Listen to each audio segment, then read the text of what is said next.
Voilà, bon dimanche, bonjour fidèles téléspectateurs de Canal Congo Télévision, auditeurs des radios Liberté Kinshasa, grand honneur toujours de vous retrouver, la volonté de l'Éternel, son amour, et surtout, comme il est toujours l'omniscient, l'omniprésent, l'omnipotent, Dieu créateur qui a voulu que nous soyons comptés parmi les vivants, nous tenons à remercier notre Dieu. Merci à vous, Doudou Montiri qui vous retrouve, merci à Moron Djamdé qui réalise cette émission, merci à Brilon Zinga du côté de l'exploitation, télévision, et à la radio, nous avons Junior Kassanda qui fête aujourd'hui son anniversaire. Joyeux anniversaire à Junior Kassanda, que l'Éternel puisse encore vous bénir davantage, et surtout que vos réalisations, vos progrès et vos projets plutôt soient concrétisés, hein, voilà, de soucis en soucis, que Dieu puisse vous apaiser cette fois-ci, hein. Donc vous lamentez un peu trop, Junior Kassanda, mais que l'Éternel puisse vraiment répondre à vos besoins, à vos préoccupations. Voilà, alors nous vous souhaitons encore et encore joyeux anniversaire, longévité, prospérité, beaucoup de bonheur dans toutes vos entreprises. Junior Kassanda, joyeux anniversaire, Junior Kassanda.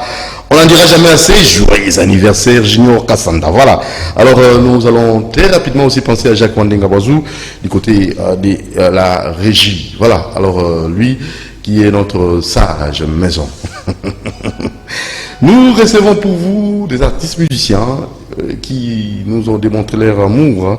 C'est pas facile, hein. Donc pour disponibiliser votre temps, venir comme ça répondre à nos invitations, c'est pas facile. C'est comme quelqu'un qui fête son anniversaire, comme Junior Kassanda. Les soirs, nous allons nous retrouver chez lui. Venir comme ça répondre à votre invitation, Junior Kassanda, c'est vraiment une disponibilité, une volonté aussi. Hein, voilà. Pourquoi on a roulé, on a roulé, on a mais on dit nous tika anda ko il a pas Junior Kassanda. C'est pas facile. Joyeux anniversaire à vous. Junior Kassanda. Voilà, mbutukule l'amour, mbotama l'amour na yo papa. Et nous profitons de cette occasion aussi pour souhaiter un anniversaire à notre personne. Un monsieur qui fête son anniversaire aujourd'hui, lui qui aimerait aussi avoir de ma part quelques dédicaces. Voilà, on le fait très rapidement, monsieur. Très rapidement parce que c'est votre jour de naissance. Monsieur Rodriguez Kaindo. Joyeux anniversaire. C'est signé Niklet Ngala Nikibwe qui vous souhaite un heureux anniversaire. Et aussi Marlis Mwanza qui vous souhaite un heureux anniversaire. Monsieur Rodriguez Kaindo, joyeux anniversaire à vous. Voilà. Ce sont là les deux personnes qui fêtent leur anniversaire aujourd'hui. Monsieur Rodriguez Kaindo et Junior Kassanda. Et pourquoi pas aussi saluer Madame Fanny Madou qui nous suit en ce moment. Voilà, bien des bonnes choses à vous. Et je n'oublierai pas aussi Monsieur Mogijo, docteur Mogijo, qui est comme ça un monsieur qui aide la population, surtout concernant les problèmes, les différentes maladies liées à votre peau. Lui résout ces problèmes sans complications, monsieur Mogijo. Bon dimanche à vous. Voilà, alors on va très rapidement aussi penser à un monsieur. Non, vous savez, il y a des gens qui nous suivent régulièrement, ce sont des fidèles, hein. Donc lui me suit régulièrement et aujourd'hui je vais aussi retourner l'ascenseur, hein. Il s'appelle monsieur Brice Escobar. Joyeux anniversaire à vous, Brice Escobar. Et je n'oublierai pas aussi Eloge Mwanga, les Boumakwekwe, Maman Mado Ekene, qui fête son anniversaire aujourd'hui. Maman Mado Ekene, Maman Abanebele, joyeux anniversaire à vous. La patronne de Maïcha Park, joyeux anniversaire, c'est signé Moron Djamdé. Maman, que l'Éternel puisse encore vous protéger davantage. Donc ça c'est très bien. Eloge Mwanga, bien des bonnes choses à vous. Brice Escobar, bien des bonnes choses à vous. Et Maman Fanny Madou, bien des bonnes choses à vous. Et monsieur Woko. Hein? Monsieur Woko. Papa Woko. Nous vous saluons, hein, de là où vous nous suivez. Hein? Zachary Woko. Papa Zachary Woko. Alors, tu as mis pour la bino, maman la biso Claudine, hein? Autour Balelo, Mbote maman Claudine. Mbote papa Dodo. Santé bien. Santé bien. L'opéra au bandi comme ça dans Zambé. Coucou, Nzambe là-bas. Ah, ce qui nous a embêté. Au ministre, D'abord Dieu, le reste après. C'est comme vous, non? L'émission au CNC, ah, malheureusement. Mais le reste, là, ça se voit après. En tout cas, shalom aussi dans le peuple de Dieu qui parle bien. Bon dimanche et l'on a Jésus-Christ de Nazareth. Très bien. Maman, la chose à mon côté, tu as mis pour Nabino un autre artiste, Pams d'Afrique. Pams d'Afrique. Bonjour Pams d'Afrique. Oui, bonjour, Didou Motiri. Sentez-vous bien? Ouais, santé à Kimia. Alors, d'abord Dieu, le reste après. Pams, Baoutakini, mais le lot a payé mon cause évolué. Donc, rapidement, la maman Nabiso, Claudine, Bi, Moana, Owoko. Et Woko. Où on a besoin de W-O-K-O. Woko. Lexine. Woko.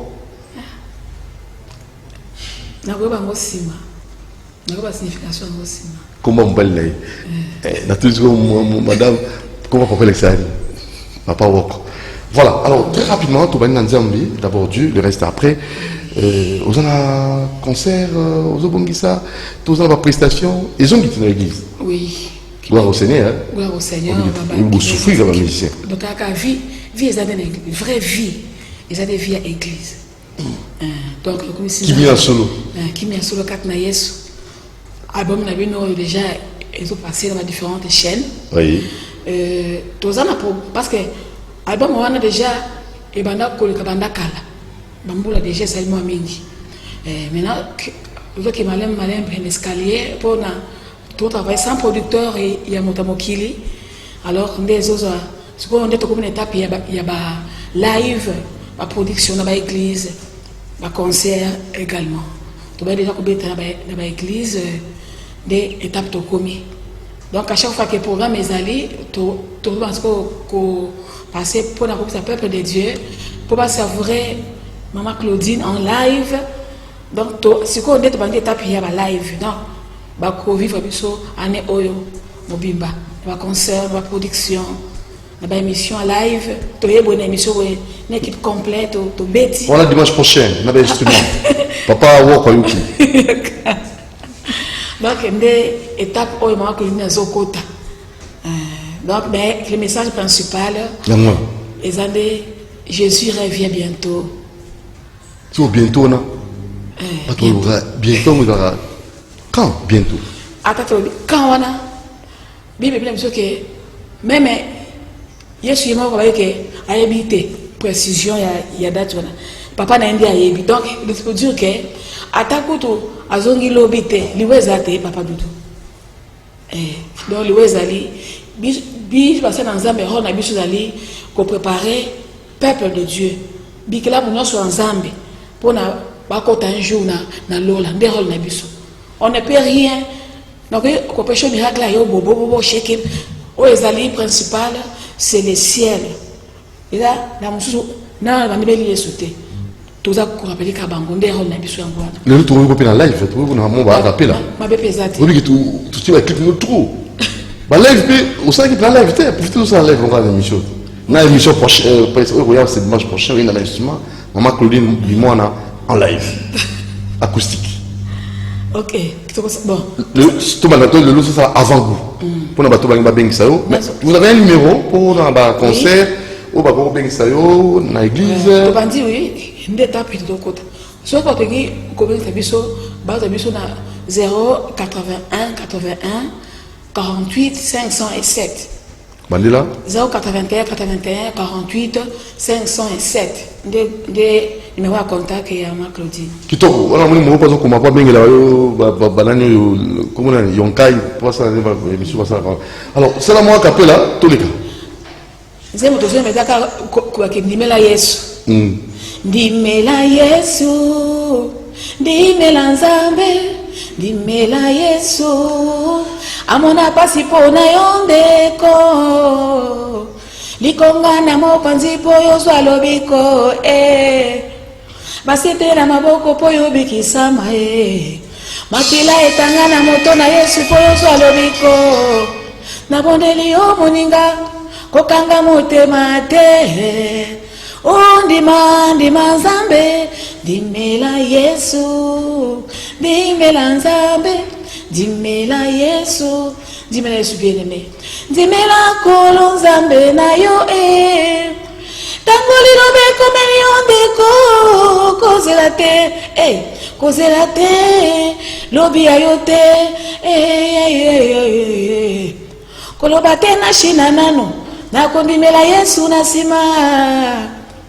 Nasala longo suma bongo na ndimela Yesu Yesu azana posa na sante na yo osalela ye nango na kijenasi na yo po salela ye azana posa na mbongo na yo osalela ye na bozwi na yo po salela ye na bondeli yo moninga kokanga motema te ondima ndima Nzambe dimela Yesu, dimela Nzambe.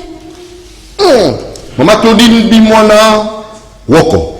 Alors, toké, nous tentons comment moquer dans live, et tantôt, quand on a vu sur Pamps d'Africa, le logo yoga, Bautakini, c'est la chose, Capella, live, on a banzem, Bautakini, yoga, banzem, on a si beau, le logo yoga.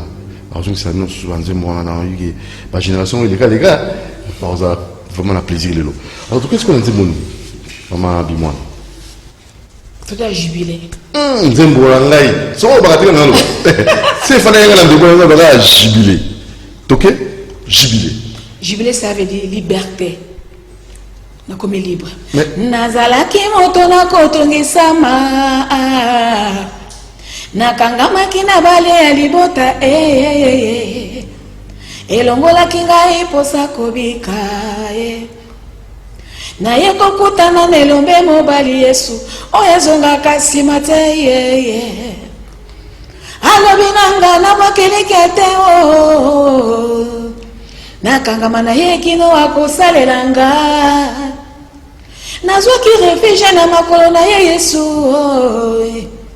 na polisi na pisoni na ngai kino akangoli ngai jibile jibile jibile jibile jibile jibile jibile jibile jibile oh Kati jibile Jubilé, jubilé, jubilé, jubilé, jubilé. Ils sont comme la qui jette. Jubilé, maman, bina. Papa, on a cette blague. Et là, nous avons mais en fait, nous avons comme message dans le jubilé. En tout cas, message clé, capital. Message clé dans le jubilé, Zali. Vraie liberté. Vraie délivrance, et allez au Jésus-Christ à Pessac. Et ça n'a pas femme, mais il y a des délivrances, c'est comme un gros exorcisme, et ce qui n'est pas au maï. En tout cas, vraie délivrance, et allez au Jésus-Christ à Pessac. Ce qui veut dire que vraie délivrance, c'est années. Délivrance, c'est au ban d'Israël, qui puis à en Égypte, et là qui physique. Mais on ne voit plus parce que babima qui est solo mais au moment que te manano bamzuzu badani na kristete babandi ko yimanzela nzela misupia bakufa mingi na nzela papa dudu bakota kila kanate délivrance au jubilé zo bezali délivrance spirituelle oh Jésus Christ a qui penda ko pesa ngo bato véritable qui délivrance Pâques. Hein? Pâques qui est Jésus-Christ, notre délivrance, pas que c'est Jésus-Christ, c'est le véritable délivrance. Donc, nous avons qui n'a pas lien et belé, bien que nous avons dit Jésus, j'ai souffert, nous avons dit Jésus, nous avons dit Jésus, mais pas lien oh, ça veut dire? Donc, ça veut dire, délivrance, c'est autre chose. Quand on dit Jésus, c'est comme sous, on dit Jésus, mais vous en avez lié qui n'a tombé Lazare, tu vois. On dit mais lié, mais il faut délivrance c'est pour le sus. Donc ils allaient et le koyo, moutier mako, du sort que Nandimeli Yesu mais domaine nanga songo pakala. Non mais qui a changé. C'est qu'il y a quelque chose qui est caché spirituellement. Donc la délivrance dont j'ai chanté dans la jubilé, nous avons aussi appelé que Nandimeli Yesu quand c'est quoi qui était donc qu'il fallait encore la côté en profondeur, il y a la délivrance nanga. Et tant on a joué en gonde, même si on a jubilé, liberté. Dans la prison spirituelle, papa est belé. Deux hommes qui sont belés, toute la famille est en dengue, tous les lien, il y a la famille, il y a qui attendent de Jésus. Il y a des chrétiens belés. Aidez-nous, au niveau de Jésus, nous allons lire Isakak. Isakak. Ça veut dire quoi? Ça veut dire que, on est Jésus, oui. Mais, ma communauté est tombé totalement. Papa, voilà. Ah, tu vas veiller, tu vas gêner. Donc, quand on met Jésus, oui, pièce soyez à vendre. C'est quoi, qui soit dit qu'il faut la fermer, au corps la peau, parce que vous voyez, vie par rapport à la vie spirituelle. Que le monde est qui est endetté. Et les gens, pour nous mettre avant de révéler que tu as là.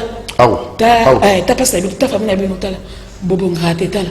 Après quel bosso, qui sont comme il faut kaka pauvre. Donc on va tout ce que la qui limité. Ouais, tu es limité. À tout tamboli au sous donc il y a des familles beaucoup baza na makamala bango ba para bango sala bo baba embêté. Alors la délivrance, jubilé c'est la délivrance. C'est ce que je voulais parler comme par qui on t'a la délivrance souvent pour la penza libre, réellement libre totalement. Ezalina, on y va d'abord que Jésus-Christ. Jésus-Christ a d'abord avancé et on se fait, on comme ça, il faut pas affermissement, au cours de la Zambie. Et maintenant, on va coacher la loi de Dieu en pratique, on peut la crainte de Dieu, la sanctification de ma camusou, on va et quand pas mater, sur ta bonne qui vous dit, tu acceptes Jésus, mais tu continues à marcher quand on est aux alaka, la vie à Bamasoum. Mais ce que on met et on va nous commettre loi de Dieu, loi il faut se faire, il faut se la fermer. Il faut la fermer. Il faut pour que ici, pour se mettre pas bien. Dans l'église. Ah oui. Dans l'église, il y a malade. Choix père l'église. Bishop qui te dit qu'Angolo, dans l'église, quand on a révélé, tu dis que tu as malade, puis à côté, à Bishop, les lois de Dieu. Mais tant que on a mis ça là, automatiquement, il y a des choses qui commencent à tomber. Même le mariage là, c'est un. Oui. Regarde qui est en célibat, il est en célibat. Et ça là qui peut. C'est là qu'il est en célibat. Il n'est pas là où il y a de la délivrance. Il y a de la délivrance. Papa, il n'a pas l'année passée, mais tant que l'on a ça. Il y a un candidat qui est célibat. Dieu m'a dit ça, célibat. Bien qu'on ait dit mais il y a un célibat. Entre en profondeur, la jeûne et prière, la sanctification, la crainte de Dieu. Ndé la mission papa woko. Ndé zambe ko sanga da ben nga. Parce que ngala ngo yamba muto mbela nzambe abala. On se mona quand même une femme mariée, elle me passer la penza. Na mo bainaye.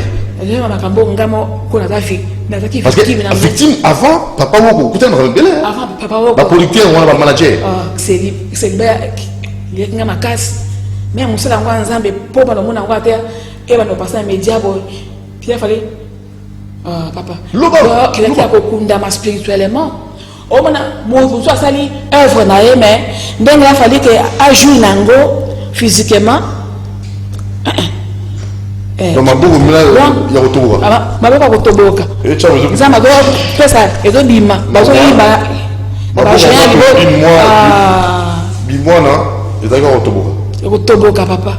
Ochembo na ba lien bien que bilon zinga soka jet tini ba ndako e to bokate ba yele ba yele so na do vivre makambo na le ba peuple de Dieu makambo ngamo na vivre mutu musute na to banga nzambe mais ba lié ka ngaka seri bale bi yo ko bala te ki vota moi so yo ya media ni bali ka nzembo ngo expliquer mo te to la na nzembo jibile pardon pour bana nzembo ba comprendre ni ne batamwe na kata le mbo maman Fanny Madou on émission.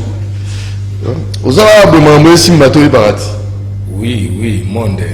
Monde est ici. Monde est à Bongo. au fait monde ya bongo nzambe moko nde ordonna que tozana deux sens. Sens ya bien na sens ya mal.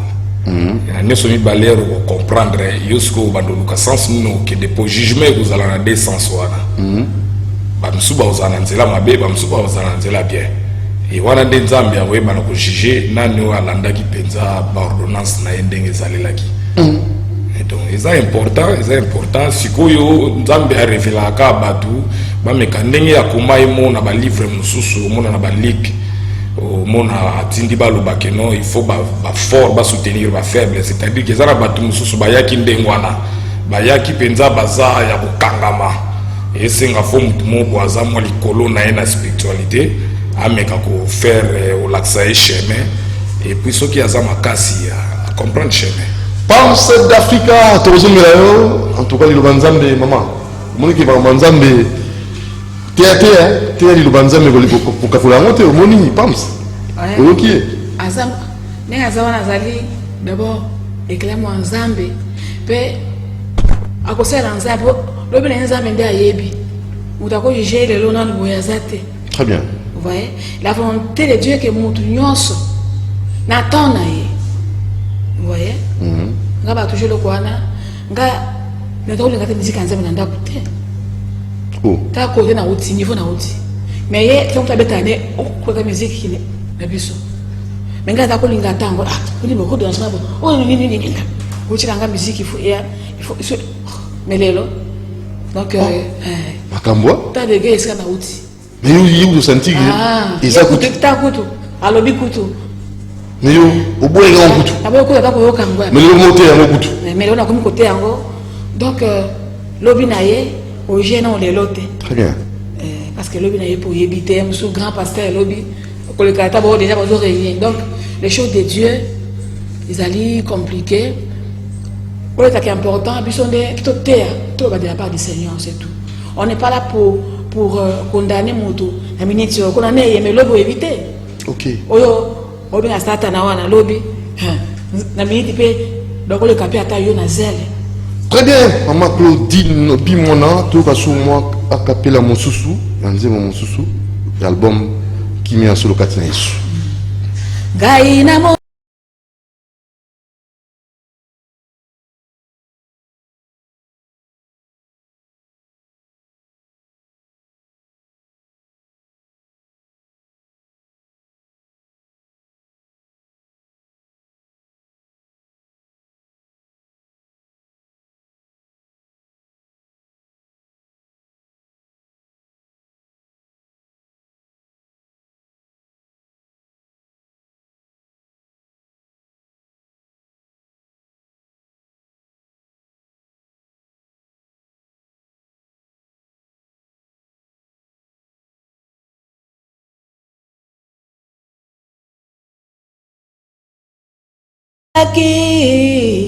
zeta kongu mama nandima kitesu akosembolanga maloba na Yesu ebuki ngai lelo bongo ina ngai ekomi sembo kokamwa namona te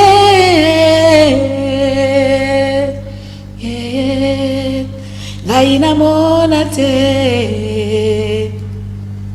mwana nzamba koyaka mikolo nyonso namona te namona te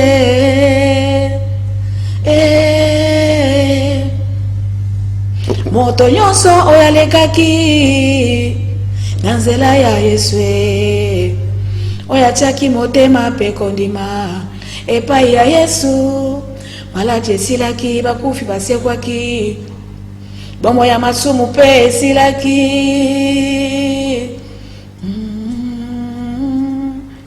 oyebi bosenga ya bana na yo nyonso Yawe sala kamwisa bana na yo tondima